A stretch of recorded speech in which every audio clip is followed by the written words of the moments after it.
பாட்டி உனக்கு தெரிஞ்ச பேய் கதை ஏதாவது சொல்லு பார்க்கலாம். அதாவது நிஜமா நடந்திருக்கணும் அந்த மாதிரி கதை சொல்லு. போய் எங்க அப்பா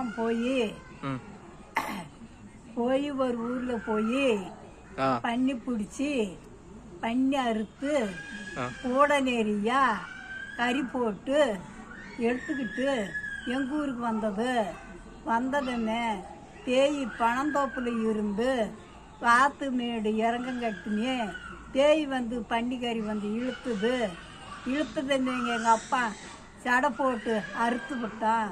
அந்த பேய் எனக்கு சடை கொடுன்னு முடிக்கிக்கிட்டு எங்கள் வீட்டுக்கே வந்தது. அப்புறம் எப்படியே கெஞ்சி அந்த பேய் அந்த சடையை வாங்கிட்டு போயிடுது. உங்கள் சனம் நான் ஒன்றுமே பண்ண மாட்டேன் அப்படின்னு சொல்லிச்சு பேய். அவ்வளோதானா? அவ்வளோதான். சரி பாட்டி.